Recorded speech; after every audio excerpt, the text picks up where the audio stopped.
Ito na yung unit natin.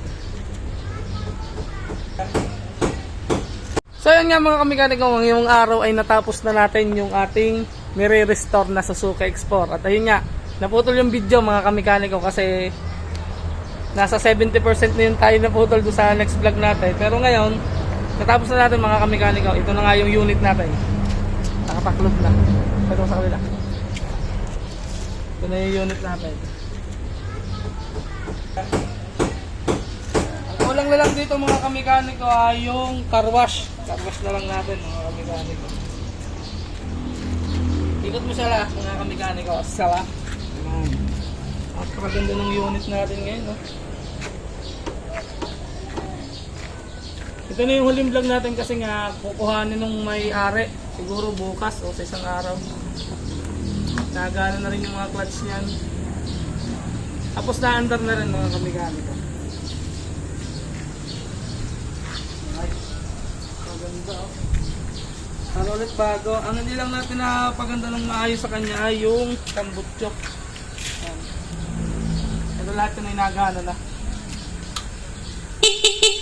Ayan, nari na sa laser. Pwede sa kanila. Okay na. Ilaw. Tingin daw. Ito yung indicator dito nagana na. Ito sa kanila. Ayan o. Laser. Ito yung mga indicator niyan. Tapos meron na nga rin pala siyang stoplight dito sa ano, nagawa na natin ng paraan. Ito nyo naman sa ating vlog. Nailaw na rin. Siyempre dito sa paraan. Right. So dapat sound check natin yan mga kamikaniko.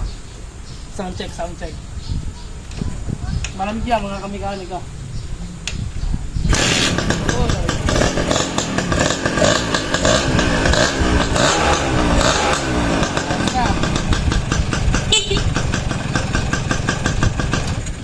Yan sa may-ari nga pala siya at pwede na nga palang kuhanin mga kamikaniko ng may-ari. So ngayon, tatanggalin lang natin yung upuan siguro mamaya o bukas, siguro bukas ilinisin muna natin taros natin. Samahan nyo ulit ako bukas, mag-vlog ulit tayo.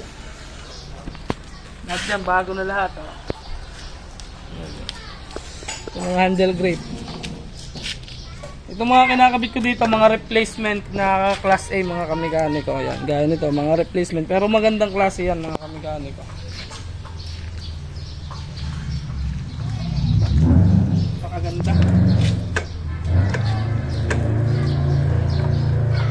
Alright, pati yung clutch niya, napakaganda din mga kamikaniko. Right na. Yan, sa mga gusto nga palang magpa-restore o magpa-repaint o magpabuo ng makina o magpa-build, lahat basta kaya natin gawin. PM nyo lang ako mga kamikaniko. PM nyo lang ako dito sa ating mekanikong anglers. Yan. Pwede din tayo sa ating TikTok. Pwede din, bisitahin nyo rin ang aking TikTok page, saka yung aking YouTube. Siyempre yung aking YouTube, huwag nyo pa kakalimutan mga kamikaniko. Yan, malapit na nga pala tayong mag 100 followers mga kamikaniko. Sana patuloy nyo ako suportahan. Yun lang mga kamikaniko. Abang-abang kayo sa susunod na vlog. Peace out.